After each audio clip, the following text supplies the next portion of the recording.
Angry Old Dudes, episode 11. We started over, because the microphones are shitty. So, cues of Fat Queer and schedule. Gotcha. October 3rd, Cincy Metal Fest. At the backstage. Also, October 3rd, Burn Halo. Hardest, maybe, unless they dropped, we're not quite sure. XXI, Courage My Love, Satellite Flight, The AKO Vendetta at Rockstar. Wonderful. 10-6, Fit for an Autopsy. Suffer Life, Old Wounds, Grim State, RDK, Sound Design, HQ. $8, 8 p.m. 10-7, Guar, Battlecross, Born of Osiris at Bogarts. Bless the Child's also playing. We don't know if they're... I thought they were a local band, but they're playing that show. We'll talk about it later.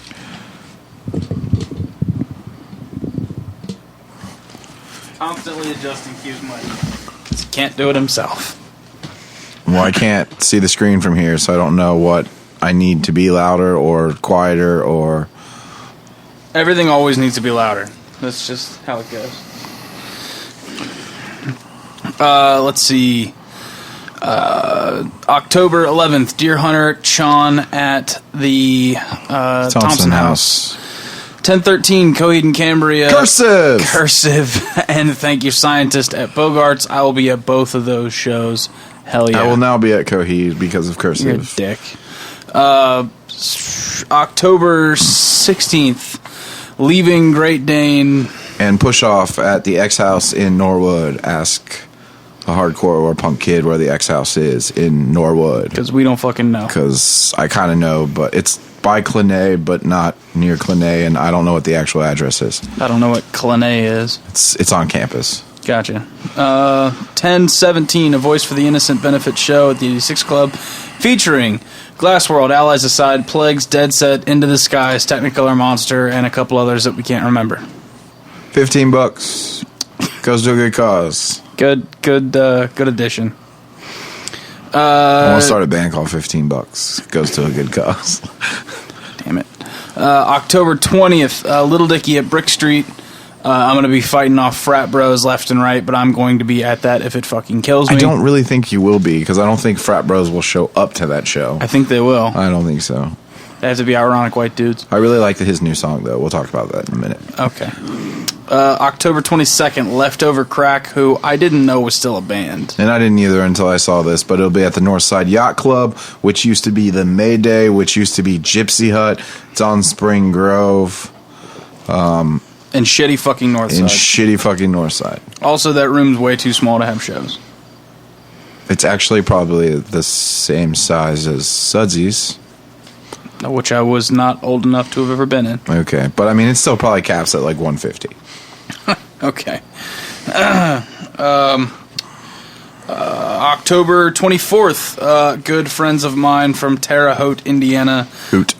Shut up.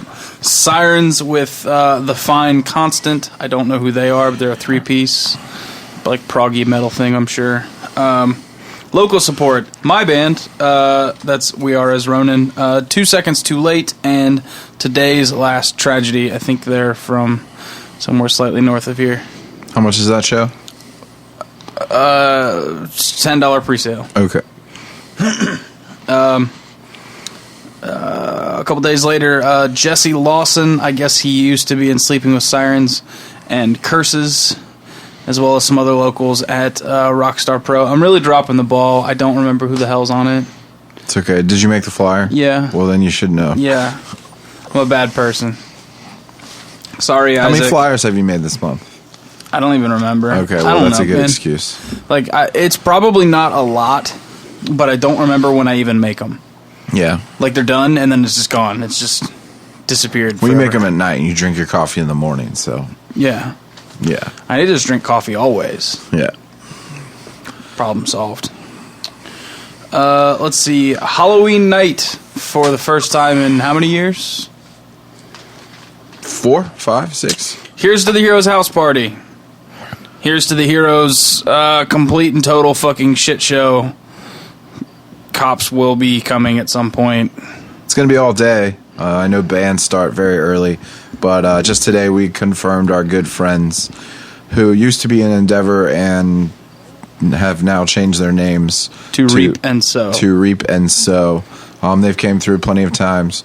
Great melodic, technical hardcore from Virginia, and they will be playing, as I'm sure many a local band will also be playing.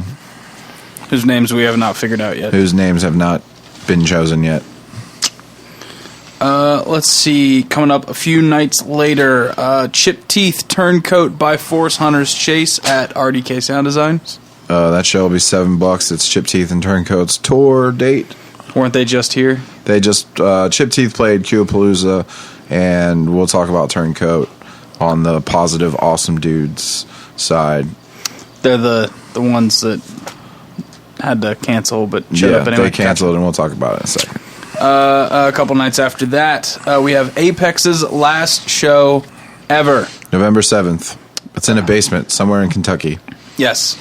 Also with The Earth Laid Bare, Juggernaut, Dead Friends. They're dead friends now. Mm-hmm.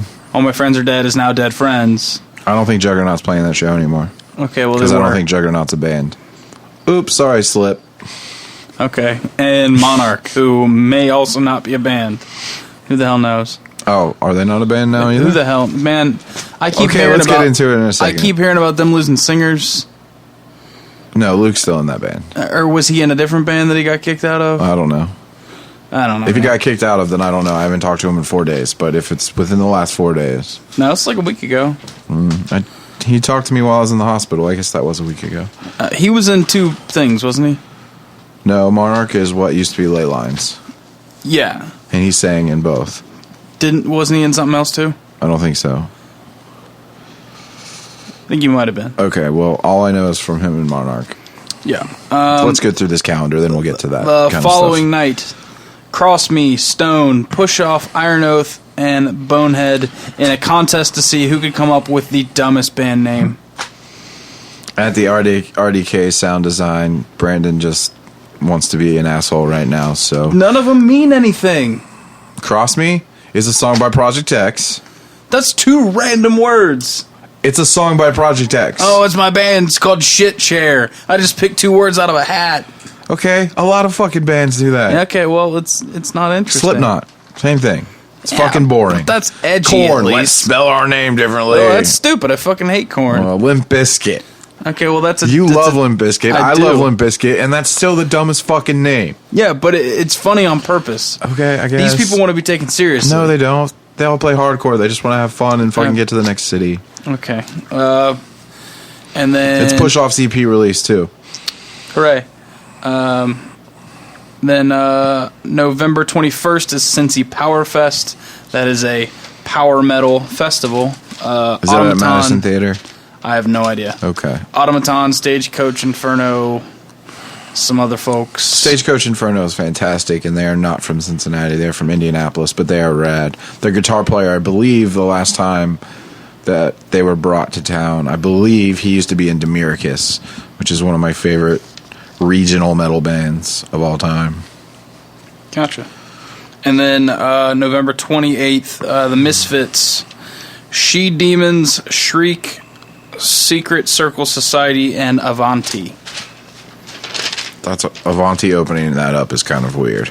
I don't know who that is. They play post-hardcore metalcore with female fronted. I hardly know who the Misfits are, so... That's okay. But they sound like basically like Flyleaf meets...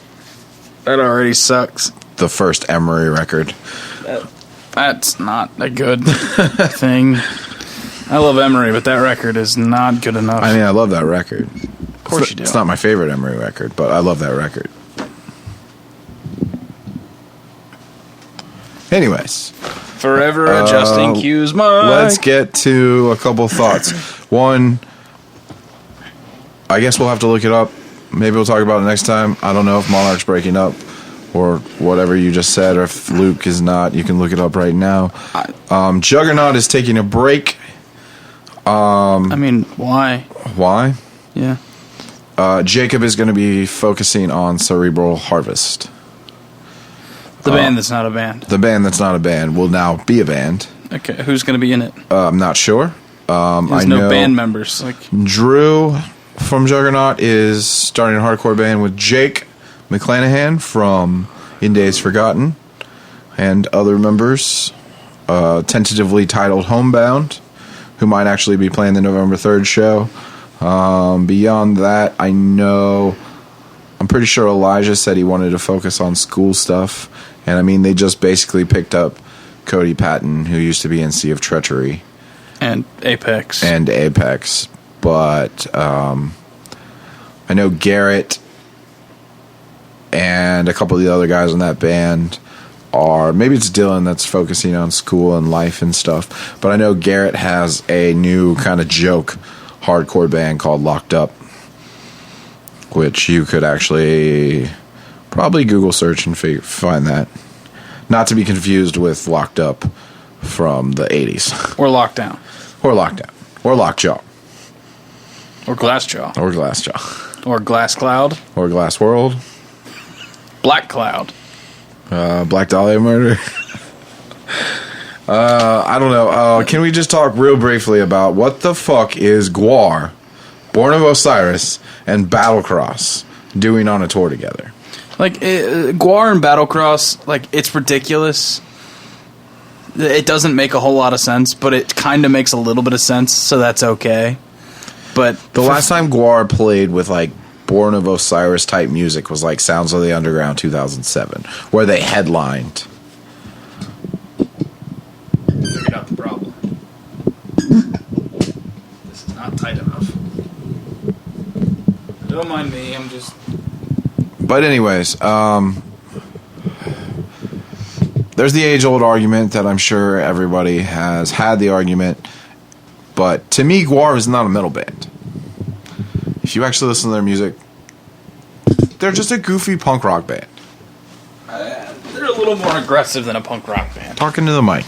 They're more aggressive than punk rock. Okay, but I mean, they're not metal. They have one record that's like a straight metal record, and then everything else is like... They're a really goofy thrash metal band. They're like... If we're talking about thrash or shred, if we're talking about thrash metal bands, all right, let's just say Metallica hangs out on the serious end. Okay, they never wrote joke songs. True. Megadeth is slightly although less, they turned into a joke. Yeah, Megadeth is slightly less serious. Slightly. They're more epic type poetry. Songwriting. Yeah, but they wrote some like really hacky shit. And okay. It was clearly a joke. You have Slayer, who is a joke. Take it back. Fuck Slayer. Fuck everybody in Slayer. Whatever. You know what? Their new record's great. Not fuck Gary Holt. Gary Holt's dope as fuck, and so is Exodus. Okay, and you should also not talk shit about Mr. Hanneman since he's passed away. Well, he's dead. He's not in the band right now, so I'm not talking shit about him. Anyway,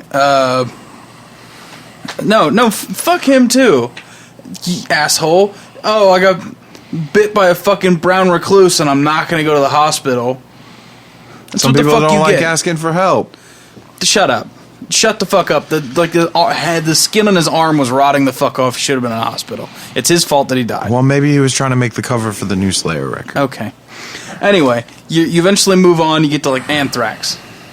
Anthrax is kind of a thrash metal band. They're completely a thrash metal band. They're kind of a punk rock band. They're kind of a pack of clowns. They don't take this shit seriously, ever. Ever. I mean, as seriously as you can take yourself without being too serious. I believe that's the point I was just making. I would say Anthrax is more of a serious thrash band than Slayer. Because Slayer is a bunch of Catholics that try to go, hey, we're satanic. Yeah, but Anthrax at least is like, let's write about epic, like, fucking... time, dimensions, and blah, blah, blah, blah, blah. I'm mostly talking about Persistence of Time, which is my favorite Anthrax record. Yeah, anyway, you get to Anthrax leads you to Stormtroopers of Death, which is a joke. This is a great hardcore band. Yeah. But you see how some of them get like more and more punk rock as they go? Gwar's just on the farthest end of punk and thrash. Yeah. They're a crossover band. Okay, I could get it.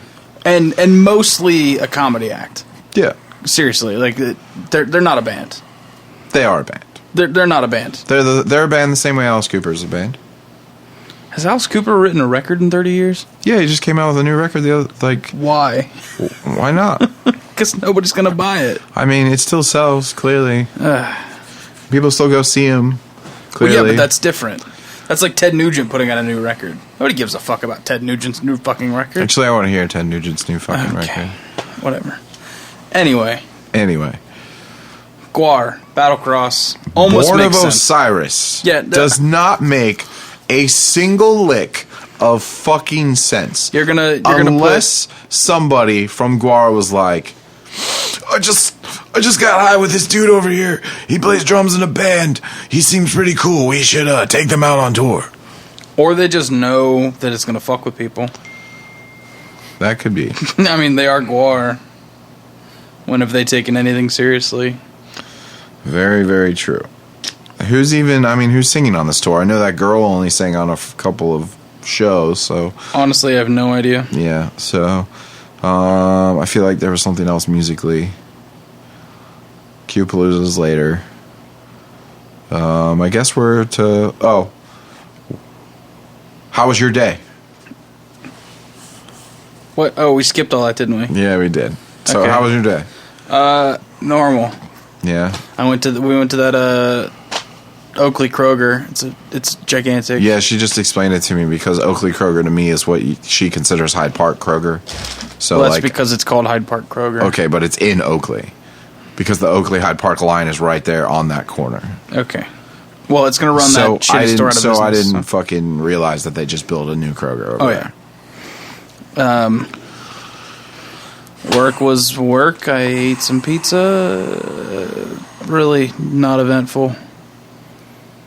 Confirmed that we're going to play that show on the 24th. That's pretty dope. And then you were working on the flyer. A little bit, yeah. My day was okay. I guess I'll use this time to explain why it's been 3 weeks.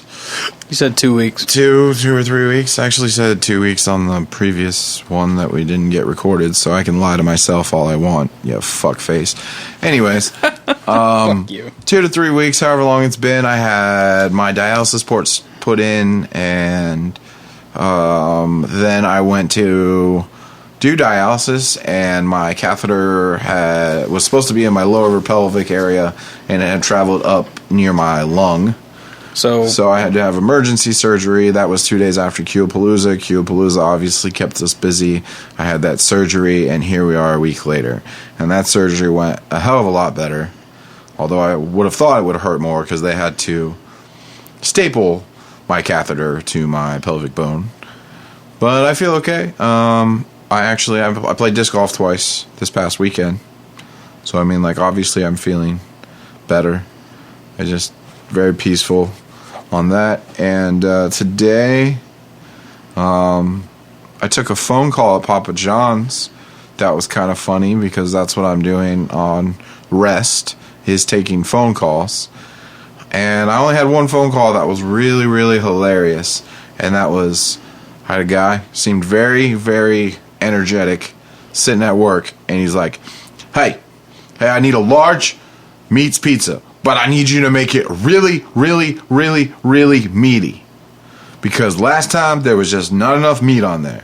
I need you to make it meaty. As meaty possible. I was like, okay, anything else today? And he's like, I need your garlic parm. And I need you to make it sloppy. As sloppy as you can fucking make it. And I was like, okay, sir, anything else? And he's like, no, that'll be it. I need it at 10 o'clock. Bye. And I just thought it was hilarious because he was just over-exaggerating his adjectives. And I left before that delivery was made, so hopefully he got a meaty, sloppy dinner. He was very specific about his needs. Yeah. I think I'd be disappointed if after all that I didn't get what I wanted.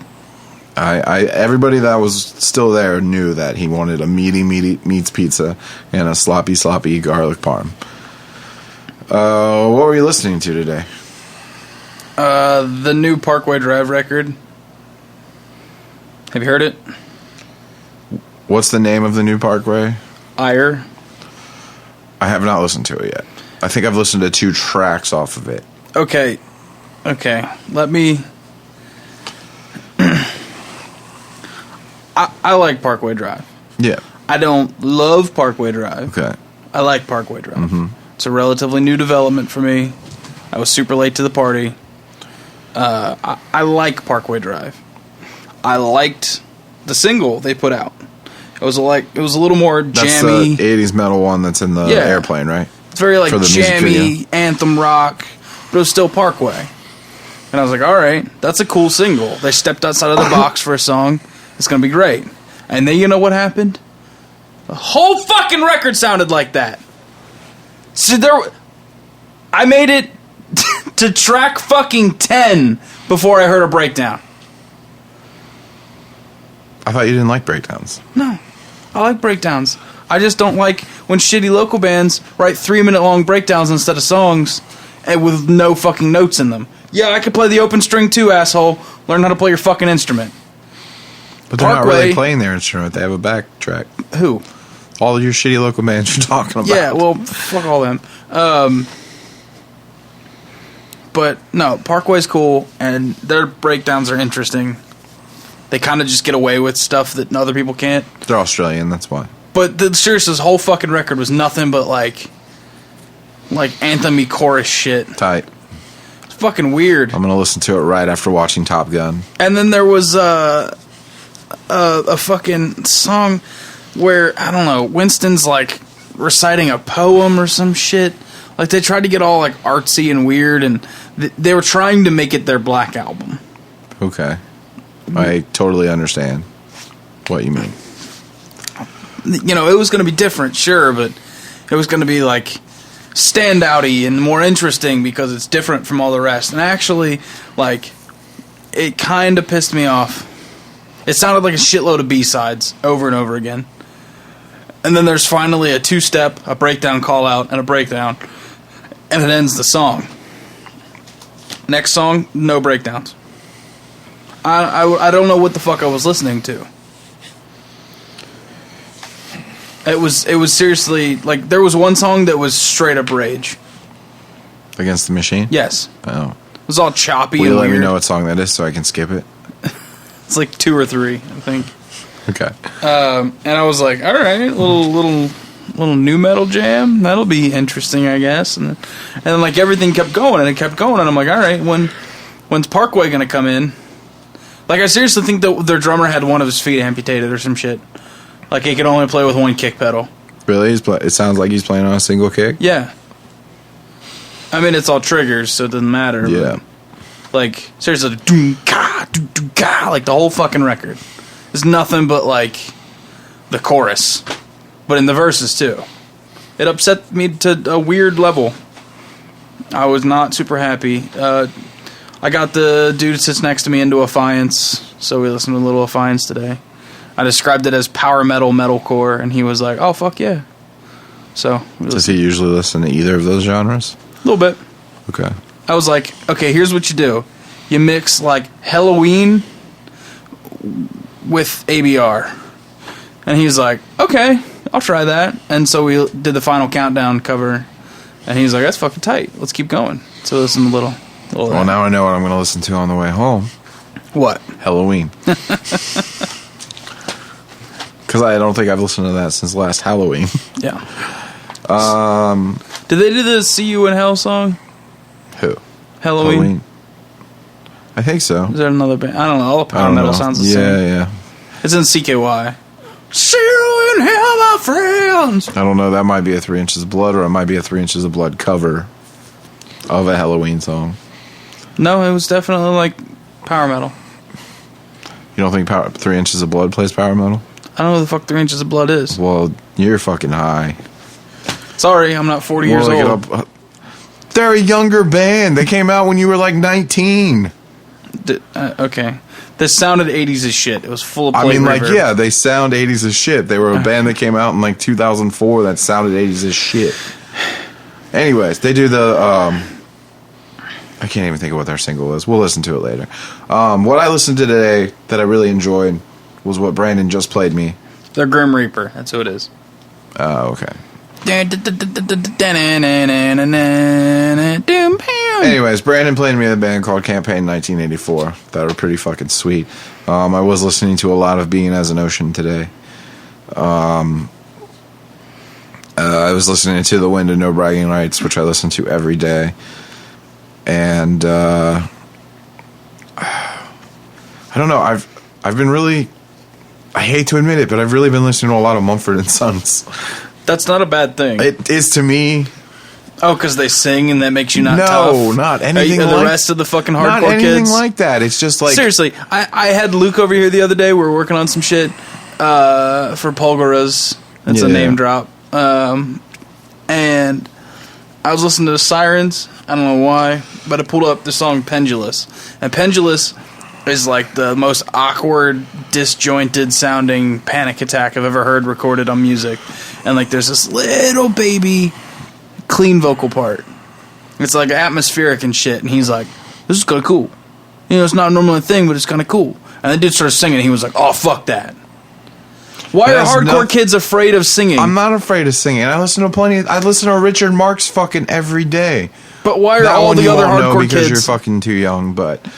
I mean, like, I don't know. I mean, there's plenty of hardcore kids that listen to plenty of fucking singing shit. They're all afraid. They're afraid it's going to make them soft. No. The reason I don't like Mumford & Sons, or I don't like the fact that I've been listening to a lot of Mumford & Sons, is because my folk music usually begins and ends at Fleetwood Mac. That's boring.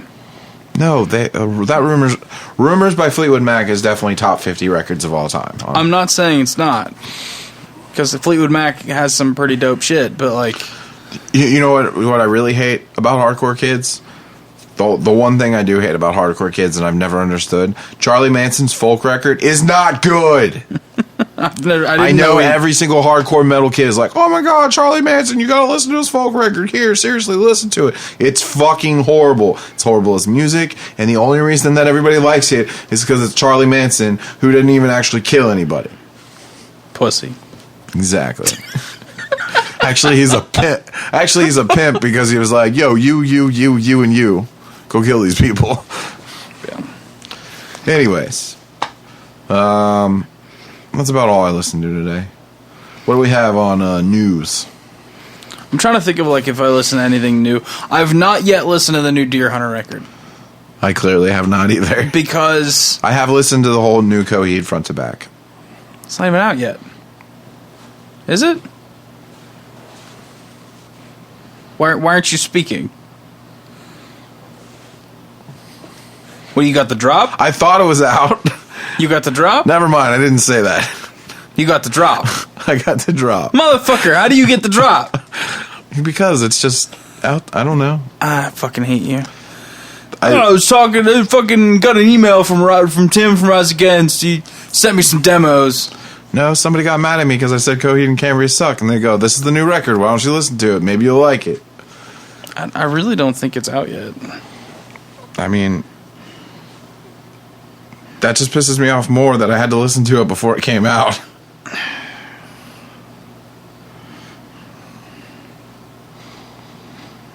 Dead air. I thought you would be the one that would... What's the new record? Color Before the Sun. I guess it's not. There's only the 2 singles on Apple Music. Then what were you listening to? An email. Fuck you. Dude, you're such an asshole. That shit doesn't come out for another, 3 weeks. Okay, well, I've been fucking waiting for Avengers Age of Ultron on DVD for fucking 2 months. What does that have to do with me? It's the same thing. No, to fucking pay $8 and go watch it in a theater like the rest of us. No, $8. Where the fuck are you going to get to see it for $8? Springdale. Everywhere I go, it's like $10.50, $12.50, $16.50. Wave around student ID. I'll save you some cash. Yeah, I can't find my old student ID from fucking 15 years ago when I went to Wright State. Works for me. Anyways, I have not listened to the new Coheed because it's not fucking out yet. Okay. And I have not listened to the new Deer Hunter because I haven't had time to fully commit. That makes sense. It's going to take me 6 months to digest that record. So I was like, I'll try the new Wonder Years first because I'll get that top to bottom in a week. Okay, how do you feel about that top to bottom? I like it. It's a little less catchy than anything they've ever done. See, I think it's more catchy. It sticks in my head longer because it's more angsty. It's definitely even farther away from pop punk Yeah, but it's almost... I made the comparison the other day and nobody agreed with me, which is fine, because it wasn't about the way it sounds. It's about the way it feels when I listen to it. And it basically makes me feel the same way Finch's What It Is to Burn did 13 years ago. Has it really been that long? I'm pretty sure that's like 2002 or 2003. Yikes. I'm old. And like, they don't sound similar at all, but it's just the same amount of feels. Yeah. I Know You Cried to Cigarettes and Saints, obviously. Cardinals is a good song. Cigarettes and Saints is a good song. Every single song on that record is a good song. The third single, which I always say, but like, I don't like who I used to be, or I don't know what I used to be, or I don't like who I was then. I don't like, that is my favorite song on the record. I don't think I've picked a favorite. I do know that one of the songs is tuned to B flat, which is super low for them. I'm pretty sure it's on a baritone Jaguar. I mean, I've listened to the whole record, and I'm not musically inclined enough to tell you what tuning anything is. One was just super low, and I hummed the chord, and I hummed it into a tuner, and it's a B flat. So. Okay. Probably using a baritone Jag. That's not important. The one thing that I don't understand is everyone trying to tell me that it's literally the Greatest Generation Disc 2, which makes no fucking sense to me whatsoever. It's a different perspective. It's a completely different feel. There's no... Greatest Generation to me is a rock record. This is... I hate to say it because I really hate most of the other bands that are doing the same bullshit, but this feels grungy. It feels like a little bit a post-grunge angst record. Yeah. And it's way better than the shit Title Fight's putting out, and way better than the shit Citizen's putting out, and way better than all the shit that all of their peers are putting out. Which is so weird to me to say, because like I've slowly, very slowly, since getting stoked on it, have melded into enjoying the Wonder Years. Yeah. Anyway, I really liked it. It's not as catchy for me, but it's just as good. They definitely I almost like it more because it's not as catchy as The Greatest Generation. They took a different approach to the songwriting on this. It's a little less hooky. It's more kind of word vomit. It makes me really interested to see what the next record, because by the time the next record comes out, Soupy will be 30. Well, and I've talked about this before at length. As you listen to Wonder Years records, one after the next in chronological order, you watch Soupy grow up, and it's like, I'm sad. I'm not sad. Okay, it turns out I'm still kind of sad. Okay, and then you get to The Greatest Generation, he's going, you know what? I have fucking clinical depression. It runs in my family, and I'm going to trace it back as to why. And just prove that this isn't my fault. That's what that whole record's about. And how he subconsciously feels like he can't live up to people who served in fucking World War II because they were greater men than he could ever be. And what does this record feel like? It feels like him beginning to be able to cope with the fact that he's figured out that it's not his fault. But there's other issues. There are plenty of other issues. But Cardinals, it's an awful lot about people they've lost.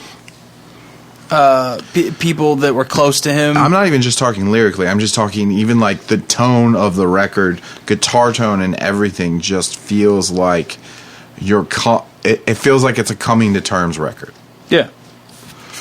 With so many things, like you're saying with Cardinals, with people that they lost, but also with him dealing with his depression, and there's a million other underlying tones. Because I mean, the title of the record sums it up pretty well. You know, there was an interview somewhere, and I'm paraphrasing a paraphrase, but said something to the tune of, you know, we do these things, we feel these ways, we do everything we can. Some people believe in God, some people don't. They do all these things. They cast judgment. They pray. They do good things. They do bad things. And at the end of it, not any one of us is any closer to heaven. So yeah, it's like accepting, you know, like Cigarettes and Saints. he is talking about somebody who overdosed. And he'd like to believe that they are literally bumming cigarettes off of saints, but he knows better than that.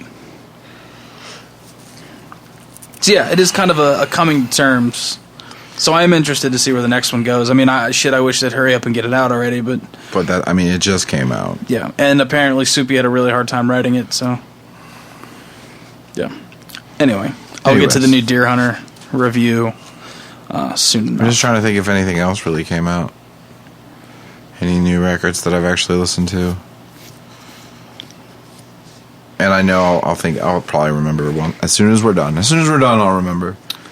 Ryan Adams, not Brian Adams, Ryan Adams made an entire record covering Taylor Swift's 1989 and made it sound like Springsteen meets Bob Dylan. Okay.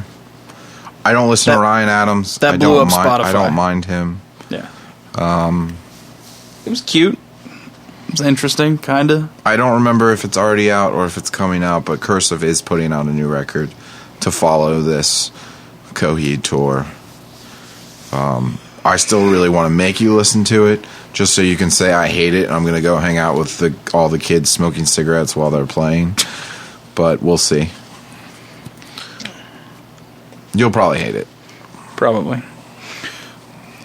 Kevin Brewer turned me on to a band called Stolas. Stolas.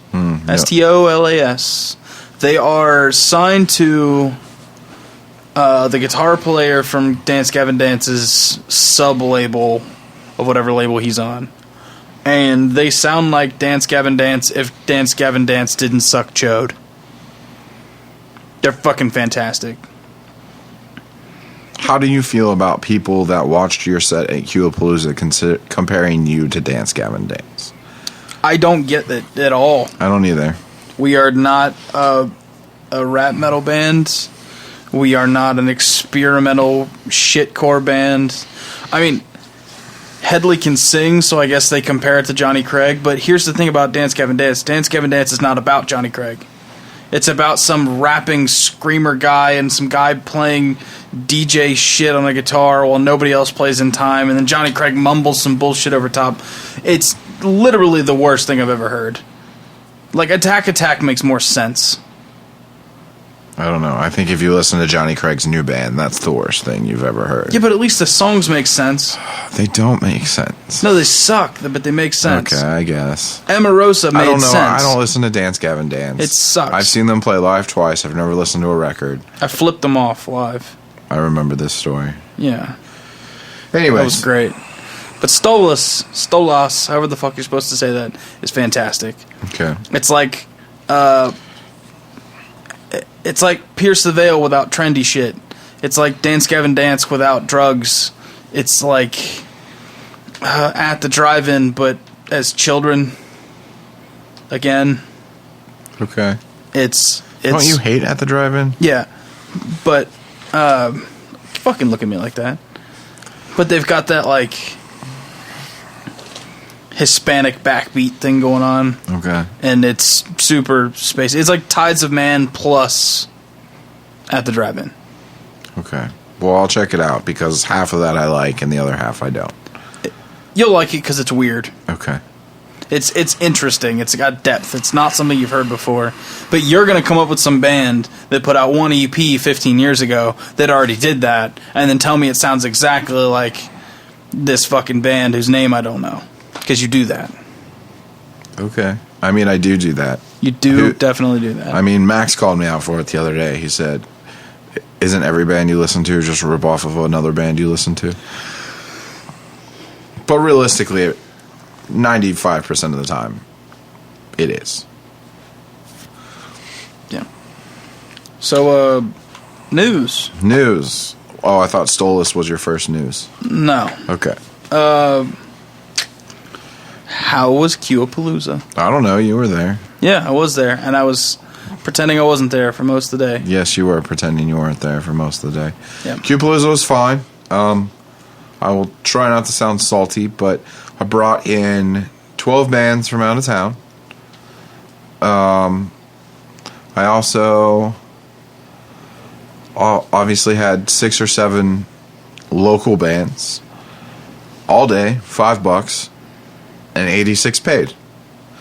Somehow, Ocean Grid Allies decided on the masses did 226 people on the same day. Further proving to me that nobody actually listens. Brandon might hate hardcore, but he doesn't hate it as much as he disagrees that those bands don't mean anything musically. They really did 200? 226 at the door, paid. You gotta think, though, a lot of those people weren't coming to your show. I would say every bit of half. 30 of those kids would have came to my show. Yeah. If there was no other show. At least the Monitor Lizard show that was the same day at the Side Central, at least 25 of the kids that were at Side Central for that show came to my show first and then left to go to the other show. Because it's Monitor Lizard. Yeah, and it was our last show ever. And it's important. 2 of those dudes are moving to Germany. Yeah. So, other than that, we'll talk about the positives. I was able to not lose money, which is positive. We were able to figure out that we could have music going until 1:15 in the morning without a cop coming or anybody giving 2 shits. Yep. Which was a positive. Turncoat, who's coming back November 3rd, had to drop. Called me about 4 hours before the show. Told me that their drummer quit. I said, oh, bummed. And it was seriously bummed that their drummer quit. They weren't going to be able to play. Then Jim from Turncoat informed me that they were in Toledo at that second getting their alternator fixed in their van. And I said, oh, okay. Well, safe trails home. And he said, nope, we're still coming down to support. And I said, okay, well, when you get there, just let whoever you have doing the door know who you are. And they'll still mark you as a band. And he's like, nope, we're paying. And they paid. Which is the most noble thing ever. They're from Detroit. It's not like a band that drove 30 minutes and said, oh, hey, we can't play, but we still want to be in here for free. They did the exact opposite. Yeah. So they have a new record or an EP coming out on Eulogy in a couple months, I believe, or maybe next month. Definitely check them out and come out to the show November 3rd because I definitely want to help them out as much as possible. And Chip Teeth also played Qapalooza, and they had probably one of the more rowdy sets of the day. Hatebreed covers will do that.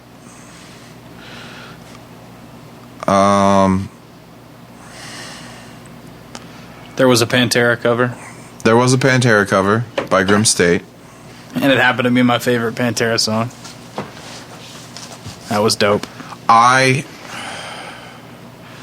will say the same thing I always say. My favorite Pantera song I've never heard covered, and I still to this day would like to hear someone cover it, and the fact that they're the second local band in the last 2 years to cover that same song.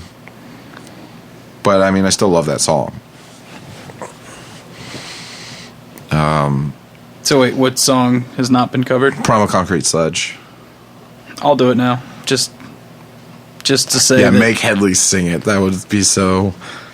that'll be weird. But all in all, it was a good time. Thanks to everyone that did stick around.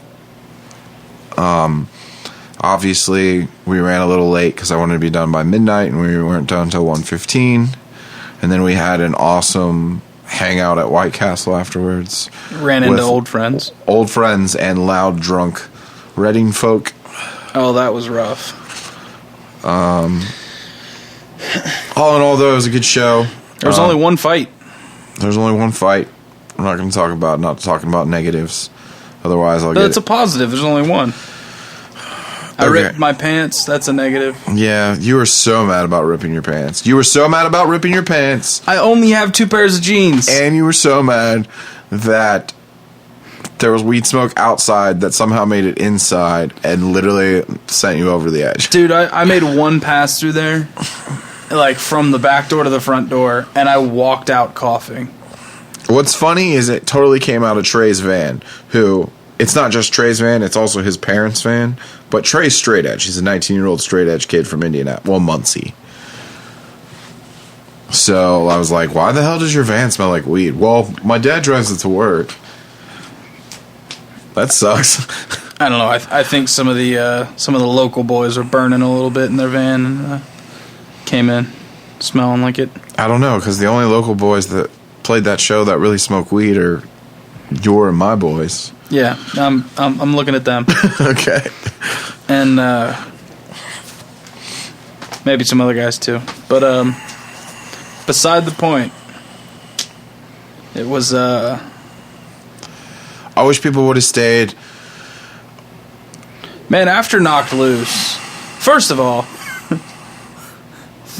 thank you for letting us play. That was really it was a necessary experience. But fuck you for putting us on right after Knocked Loose. Okay, but everyone left. Less people would have watched. Okay, but out of the last 3 after Knocked Loose, the most people still watched you. Yeah, no, but just fucking put Knocked Loose last next time. I mean, I would love to do that, but that's the thing. If I put Knocked Loose at 1:15, half those kids still leave. Yeah, well, they were them.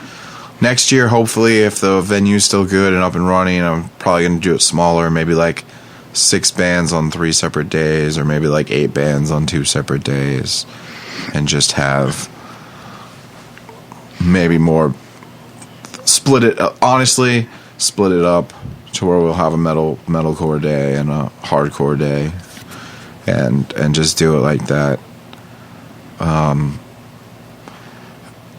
It's never good enough for anybody. I try to do my best. I mean, like, honestly, Knocked Loose and Another Mistake. Knocked Loose came up and played. It's a 2-hour drive. Granted, it's not that far, but they came up and played for $20. Another Mistake didn't even ask for money. They're also from Louisville. I mean, like, I understand some of those, like, those kids had to be at jobs the next day. Especially Knocked Loose and Another Mistake, because they literally had only been home from tour for 3 days. Yeah. But you booked a lot of bands I didn't know. Yeah. So I also booked some bands that I didn't know at the time that I booked them. I don't know. It ended up being fun, and after I realized that we could go past midnight, like, I tried to de-stressorize. That's not a word. Okay. I de-stressed. Relax. The word you're looking for is relax. Okay, I relaxed. Stop trying to sound smart. I got to watch the best Eternal Void set I've ever seen. They will all disagree. But I enjoyed it the most. All My Friends Are Dead became Dead Friends. Yep. They played Identity with like a million people crashing the stage. Yep. Almost breaking the stage. Yep. That was fun. Yeah, I guess so. I thought it was funny. I won't name names, but Chris Richter's up there talking about, like, hey, I've been doing this for this many years, and I had a couple people that live in Cincinnati that literally looked at me and like, who's this band? All My Friends Are Dead? I've never heard of them. Yeah. So it just proves how much work we still have to do to reconnect all of us together. Yep. Do you have anything other to say about Qapalooza? I have a lot of negative, mean shit, but it's not. Yeah, let's not go there. Unless you want to talk positive about the funny comics. I think that we still have a long way to go if we're going to put comics on Qapalooza, because the people that show attracts are the most disrespectful pieces of shit on the earth. And if anyone sings or doesn't scream in their face, they don't care. I thought there were a lot more people listening to the comics this year than there were people was facing them, but the entire back half of the room was talking through the whole thing. It was I don't know. I can't hear very well, so I was standing right next to the speaker so I could hear. Yeah, period. No, I was furious. I thought it was way more attention than last year. No. See, last year, the people who didn't want to watch it fucking left. Which I think they'd rather perform to 20 people paying attention than 100 people and half of them are talking. So no one respects the comics. And 9 out of 10 comics told me they had fun, though. Well, no, 8 out of 10, because Wes said he didn't have much fun. yeah. Which I still think if Wes would have opened with the first 2 lyrics of Firestorm, he would have immediately grabbed the crowd and everything would have been fine. Because guess, I want to know, I still want to know who that dude is. Because he's literally talking to me about hardcore. He looks younger than me. And, like, I've never seen him at a show before. Okay, so he's 2 years older than me. I've never seen him at a show before. I actually ran into him the next day at the expo. No, I was with you. Oh, that's right. Yeah. You were standing right there, weren't you? Yeah. I forget. But I personally thought old Jason Bateman, Vince Volhovic, I don't know how to pronounce his last name. Velociraptor. I thought Velociraptor. I thought he was hilarious. Oh, he killed it. Ian was funny. Cam, actually, I was trying to fix a couple of things, but I still caught most of his set, and I thought he was very funny. Dusty was fucking with the dude on the stage so hard. Yeah. That was fun. Hi there. Are you excited to perform? That was funny. Dude had no sense if of humor. I literally die this year, Browerman's going to feel so shitty for making Repentance Qapalooza 2016 joke. Yeah.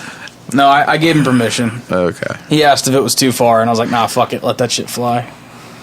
That's the best way to get a crowd on your side, is to make fun of either one of us. Yeah. And then everyone was like, we don't know Brandon Mertz. And Dave was like, well, now I don't have anything to make jokes about. Yeah, well, that's because all the people who knew me were too cool to be inside. Yeah, because they're all out back smoking weed. Yeah. Anyways. What's next? I wanted to Okay. make... What? Okay. Make what? I wanted to make mention of the whole you having surgery thing, but you already covered it. Yeah, so. I already covered it. I'm alive. Yeah.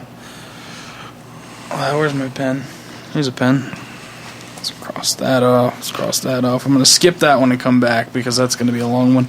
All that remains bassist is no longer their bassist. All that remains bassist is no longer their bassist, and now Cincinnati native local man Aaron Patrick, also known to the musical world as Bubble, is now playing in All That Remains. He is actually him and Chris Towning, who have both played in Devil Driver, Bury Your Dead, and Suffocate Faster, along with guitar teching for a bunch of other bands. Towning and Bubble have both been guitar teching and TMing All That Remains for a couple weeks. Proof that the bass player for All That Remains was a chick who was in the Acacia Strain. Weird, right? Just never noticed. Yeah, I guess I just never noticed. I don't know. Anyways, now plays bass in All That Remains. So, what's funny is I literally saw the print on Lambgoat, and I was like, oh, I wonder if Bubble or Towning's going to play bass. And then it goes into the article, and it says, Aaron Patrick, new bass player. Gotcha. But, so, I mean, like, every year, one of them just joins a bigger band, because originally it was all just them and Suffocate Fast. Well, Window Pane and then Suffocate Faster here. They were all local kids, and then Bubble joined Bury Your Dead, and then Towning joined Bury Your Dead, and then Bubble started guitar teching for Devil Driver, then Towning started, or did I just say that twice? Bubble and Towning started guitar teching and playing in Devil Driver, and then they both started guitar teching for All That Remains, and Towning's also playing guitar in Walls of Jericho, so they stay busy. And when they're not doing all that, they guitar tech or TM for other big bands. Bubbles TM'd for In Flames and Hatebreed. And I'm pretty sure he's done one Lamb of God tour. But we all went to high school together, and you can see where they are, and I'm sitting on Brandon's recliner. So basically, when I fail at music, I can just go manage bands. You can go manage bands or guitar tech bands. Actually, you could probably go guitar tech bands now, then meet somebody who would then sign and release a We Are His Ronin record, and then you could come back and try to make that big, and if not, you could guitar tech on the side. That sounds frustrating as hell. Well, it might be to you, but considering the fact that the only skills musically I probably have at this point is tuning a bass guitar, that sounds awesome. So I can probably TM, tune a bass guitar, and or just drive. Because that's what Pauly Castro's doing. He just left on that Paris Bring Me the Horizon Issues tour, which will be that sounds a month and a half. An orphanage fire. I mean, I wouldn't mind listening to that new Bring Me the Horizon every night. Yeah. But I mean, that's not what he does as a driver. He literally drives the 12 hours every day, and then while the bands are playing, he sleeps, and then he parties and drives. And, straight edge parties, so root beers and monsters. Yeah. I don't understand the tour either. I don't know how Paris and Bring Me the Horizon and Issues. That doesn't make any sense. I'm pretty sure 5 of the 30 dates on that have already sold out, though. Great. The Ghost Inside is going to play a tour where they have all local bands open for them. We'll go, since you hate The Ghost Inside so much, we'll go your perspective on it first. I actually think that's really cool. I wish a better band would do it. I think that it's going to be interesting because in certain cities where they have good hardcore scenes, the good hardcore bands are going to be backing up the Ghost Inside, and the locals are going to be like, wow, that's really great. All these bands we love get to open for the big band, and maybe 1 or 2 of them gets to open for a tour package most of the time. But now it's going to be all the locals plus the Ghost Inside. Holy shit, that's going to be great. But if that came through here, it would just be abortion after abortion, and then the Ghost Inside. A bigger abortion. A larger scale. There are no hardcore bands, first of all. If they did it here, it would be shit. It would be the Thompson House. No one would fucking show up. I disagree on no one would show up. It would probably sell out the Thompson House. I don't know. It's a cool idea. I commend them for doing it. My take on it. Last record they would have done this, they would have been good. This record, they are too far beyond, not even beyond, but removed from this type of show. Because the one time I've booked the Ghost Inside, when they were a dying dream, they were nobody, so obviously they played with only locals here. 6, 7 years later, I don't think they can pull it off anymore. Because I guarantee you, not a single city is going to put a hardcore band to open for them. They're going to be playing with a bunch of shitty deathcore bands and maybe one halfway decent metalcore band. And when you have locals like that, you're going to have people like He Who Shall Not Be Named getting to choose the locals by doing band-offs, and you're going to have a band that sounds like fucking Twisted meets Limp Bizkit opening for the Ghost Inside.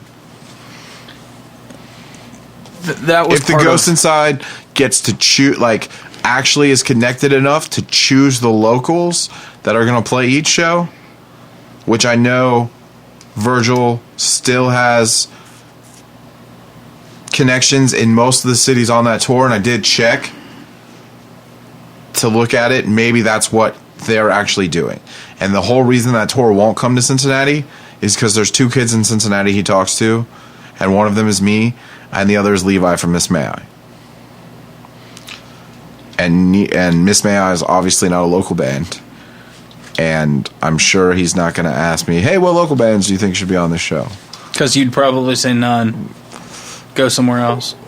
Probably. for his own good, go somewhere else. I mean, it would be okay in Dayton, maybe, but who would be on that? Eternal Void? Which would be weird. No, it wouldn't. That's kind of weird. It's pretty close. It's one of the closer bands in the area that we have. The Ghost Inside is bro hardcore. It's not hardcore. It's fucking new age hardcore, which is more metalcore than anything. Okay. Fuck it. I don't care anymore. Yeah, I know you don't. We don't have any bro hardcore bands. Not anymore. They all broke up. Yeah, I mean, fucking. Thank God. Who's gonna play the show? Eternal Void, Dead Set, Grim State. That'll make sense. It's like the only hardcore band we have anymore. I mean, we have Push Off and By Force. But do they take themselves seriously enough to open that show? No, they'd laugh if you asked them to play it. The Ghost Inside? Are you fucking kidding me? Fuck you. Yeah. Let's talk about the Pope. Okay. Pope Frankie. That's what you're calling him? The best Pope. He's the best Pope. Okay, the reason I wanted to bring it up is because my mom and dad literally got home at 9 o'clock tonight. They were in Philadelphia seeing the Pope this weekend. My mom and dad are devout Catholic. I am a Christian. Brandon is an atheist. Atheist or agnostic? Anti-theist. Anti-theist. I know I always get it wrong. Okay, so Which means I'm an asshole. Let's talk about how you love Pope Frankie, though. Dude, Pope Frankie is trying to single-handedly destroy Catholicism from the inside. It's amazing. I disagree. It's the best thing to ever happen to Catholicism. This dude is literally trying to dismantle it. He's trying to break it from the inside. I disagree. So that it can't exist anymore. I disagree. He said, paraphrasing, of course, don't hit me with a quote. He said, believing in God and going to church does not make you a good person. People who do not believe people are of different faiths are not bad people. People who don't believe in God are not bad people. Who am I to judge? Who are you to judge? According to Catholics in the last 2,000 years, they are ones to judge. That's all Catholics do, is fucking contradict themselves and judge people and give away money to their own shitty churches. I mean, that's most people of any extreme in any religion. Like, and even look, more to the middle. Catholicism is the most bastardized, bullshit, raped in the ass religion possible. It's had more fingers in it than fucking Courtney Love. It's disgusting. It's ruined. Everything it stood like for. That analogy. Look, man, people have been fucking with Catholicism and screwing it all up. Who God knows what the hell? Oh, God would know. Nobody knows what the fuck it is even about. It just contradiction and sadness. You know what Pope Frankie is doing, though? Pope Frankie's trying to make it modern and not hateful and judgmental and shitty. He's trying to break Catholicism. I'm convinced that he's an atheist. Who better to run the world than a Catholic, not Catholic, atheist Pope? Pope Frankie, who drives around in a Jeep with only 2 pieces of Pope glass instead of completely encased in Pope glass. Not a Mercedes, a Jeep. The Pope who showed up and they said, here are your papal garments, here are your collection of Pope hats, and he said, okay, what's with all the clothes? And they said, the thread's spun with gold and it's only the best for the leader of the Catholic Church. And he was just like, this isn't what Jesus wants. Get this shit out of here. Give me a modest hat and fucking white robes and sell that goddamn Mercedes and use the money to buy me a Jeep and send the rest of it to a bunch of poor people who actually fucking need it. Pope Frankie is the shit. Okay, but that's the point. You just answered your question. Why is Pope Frankie preaching this? Because he's a good person. Which means he's not Catholic. Because he's the closest hierarchy in the Catholic Church that really understands what Christ, as most of the belief system is. Even if you read the Bible, which I believe is bullshit, if you actually read it and go, Christ wants this, Christ wants this, Christ wants this, Christ wants this. He's the one that goes, hey, this is what it says in the Bible. Christ wanted all this. He didn't want you to all be a hateful bunch of fucking pieces of shit. He wanted you to love everyone, whether they're gay, straight, getting raped in the asshole, getting fucking eating meat, fucking killing lamb. I did fuck it all up. But I mean, he is acting the way Christians should have been acting for the past 2,000 years.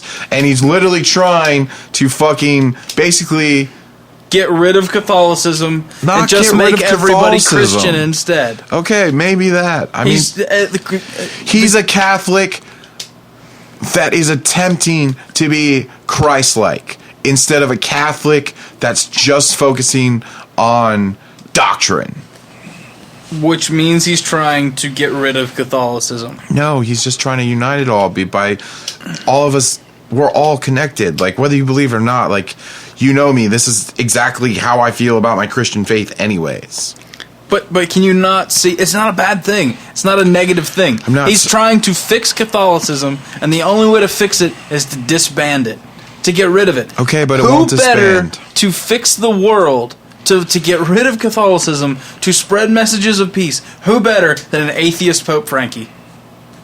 I'm convinced. I'm fucking convinced. Dude at work, if you're listening to this, fuck you. Dude at work laughed in my face because I called Pope Frankie an atheist. I don't think he's an atheist. He's recording a progressive rock album. Okay. That's a real thing. Okay. That's a real fucking thing. Okay. If only Christopher Lee were still alive, they could fucking do it together. You know how awesome that would be? The Pope and fucking, was it Saruman? Is that who his character's called? Yeah. Or fucking Count Dooku the Pope. Have you read that conversation, though? That they got to meet one time? No. Yeah. That sounds awesome. Yeah. Pope Frankie's the shit. Pope Frankie is the Bernie Sanders of the Catholic Church.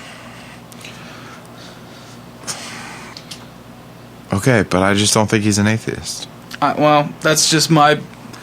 look, I smell my own. All right? I think he is the best representation of Christ, because honestly, we all know the Catholic Church is no longer...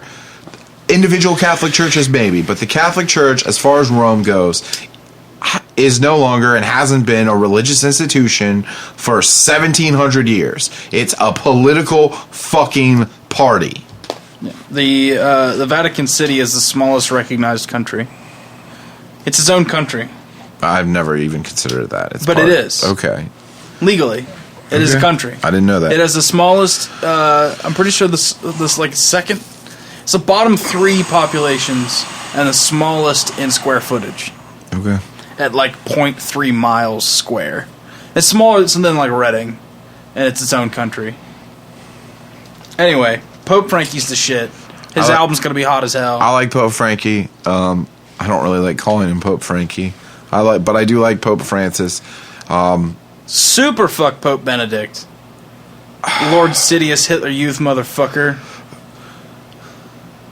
Okay, everybody that knows me knows that I secretly believe there's a secret government behind our government and behind all governments that runs the fucking world.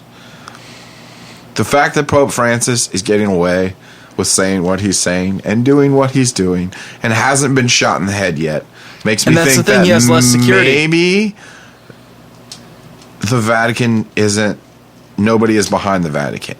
And if somehow I am completely proved wrong and Bernie Sanders is elected president next year, then that would be the only way that I dump my entire theory.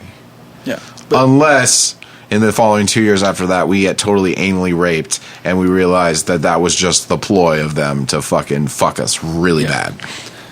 But Pope Frankie has less security. Why? He doesn't fear being assassinated.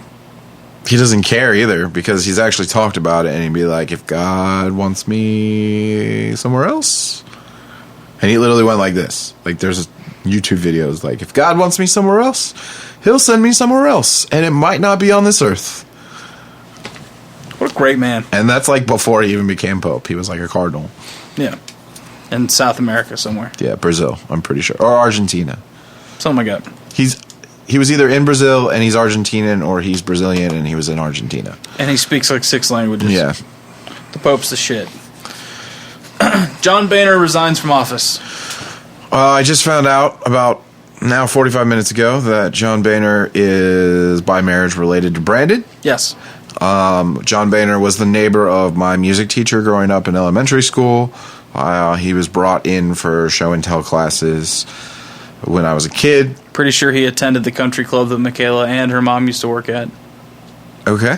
Small world when it comes to that guy. Yeah, I mean, he's from Westchester. I mean, he lives in the same technical suburb that my parents live in. For everybody that always wants to state Obama's the Antichrist, I come back with, no, John Boehner's the Antichrist. That's the thing. I don't even know his politics. growing up, he was one of the most conservative right-wing Republicans, period.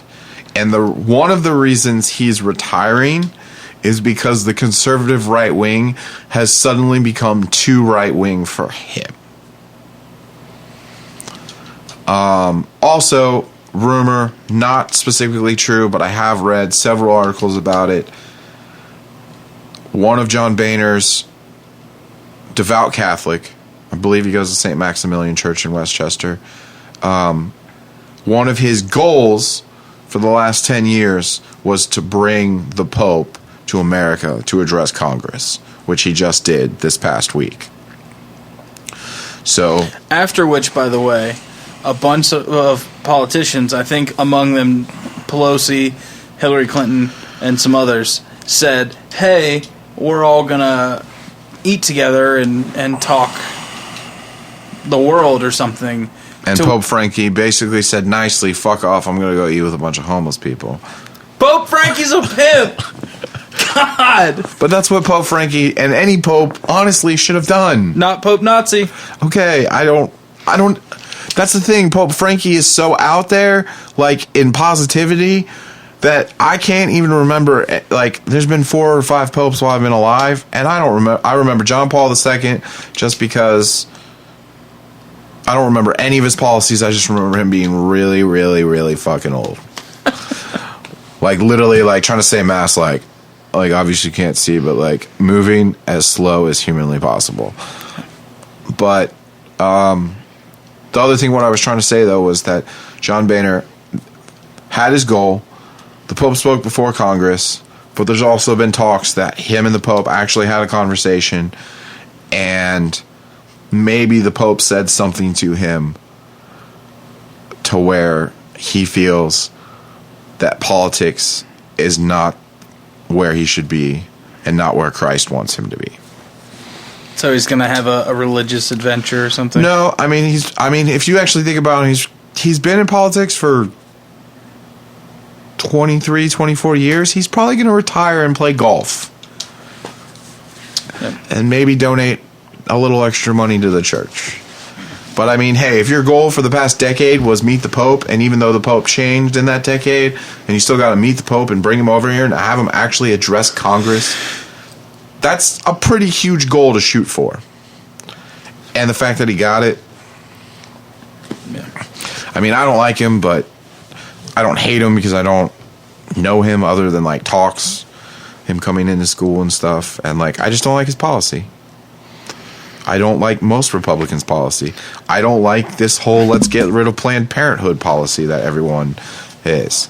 Okay, I'm super glad you brought that up because I forgot to write it down. That's part of the John Boehner resigning thing. Mega fuck whoever was responsible for shutting down Planned Parenthood in Cincinnati. I didn't think it was shut down. I thought it was still there. Up there in Sharonville? The one in Clifton? The one in Sharonville is still there. What about the one in Clifton? I don't know. On Auburn. I don't know. I'm pretty sure they said that like from here to Dayton they were all defunded. And therefore eventually shutting their doors as soon as they run out of money. I thought, no, that passed Congress and Obama already said he would veto it, and they already know that's not going to make through the Senate. Well, I'm pretty sure some of them are closed currently. I'm pretty sure Sharonville's still open, but I think Sharonville's the only one in the area. Okay, either way, 100,000% fuck in the face anybody who wants to shut down Planned Parenthood. They're misinformed. They're just shitty, horrible they're just people. Missing the point. It's Planned Parenthood is so much more than abortion. Exactly. They do so much shit. They do breast cancer screenings, and it's fucking women's health. Calling it Planned Parenthood is misleading. It is a fucking women's health clinic. It is critical that things like that exist. I will half jokingly say this, and I will half be serious. Is the reason that Planned Parenting will be defunded to the Republican side is because the Republicans do not give two shits about the poor, and the more people trying bullshit in an alleyway abortions means more deaths, means they don't have to pay welfare, and they don't have to help out more people, and it's their newest version of crowd control and population control. That's a fucked up way to look at it. In other news, the supermoon. God, I said let's not fucking talk about this dumb shit. It really was disappointing because there was too much cloud cover, and I saw it perfectly. I had 16 different phone cameras, and none of them could take a picture fucking properly. well, no, it's a million miles away. Well, still, I mean, like, I don't know. And it wasn't really that exciting. You know what I was doing while everybody else was looking at that, though? I was watching the season premiere of Once Upon a Time. The trouble is that we're in a place with too much light in the atmosphere. I wasn't here. Where were you? I was in Dayton. That's just as bad. Yeah. If you were in, like, fucking Mount Orab, that shit would have been impressive. Yeah. But there's too much light, bounces off the atmosphere, makes clouds light up. It's just like, do you remember when the hurricane came through here and knocked all the power out except for in Arlington Heights? Yeah. Fucker. Yeah. I went to Dave's grandparents across the street from you and charged my phone. We were playing fucking air hockey in the basement. The power was on. My house, dead. Anyway, at night, since there was no light in the atmosphere, or light to bounce up to the atmosphere, Yeah, crazy it's stars. the same reason we can't see stars here, and you go out to the country and you see it perfectly. Because there's no light bouncing up and down. So it would have made the supermoon a lot more interesting. It's still cool. It's still something that's not interesting to me, because the only thing I've ever wanted to see across the night sky is the one thing that I won't live to see. And what's because that? I'm pretty sure it doesn't come back through till like 2106, and that's Halley's Comet. Oh, who gives a shit? That's what I think is cool. I think an eclipse is fucking stupid. I think the Northern Lights is cool. The Northern Lights is cool, but you have to go up north for that. Exactly. And it fucking wasn't there when I was in Alaska. Yeah. But anyway, eclipses are neat. They're okay. Especially because there's certain ones that can only happen certain times. Yeah. There's the way planets align. It's cool. I mean, what's really cool about it is the fact that, like, it looked like a perfect harvest moon. It is almost October, which is what harvest moon's supposed to be anyways. I just didn't care. I don't know. But see, now all the gent bands are going to have shit to write about. Oh, yeah, so cool. Maybe you should add another letter to your fucking name. We'll call it like J-Gent or D-Gent, or it already is D-Gent. Shut up. I don't know. D-Gent's not real. Anyway. It's fucking sound. You wanted to talk about... Actually, let's skip that for a minute.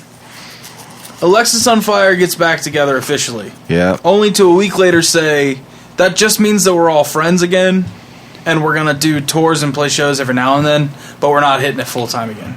Yeah. Which disappoints the entire, population of the universe. It was okay. Everyone's pissed. Why are they pissed? They still said they were going to do like 35 shows a year. In Canada.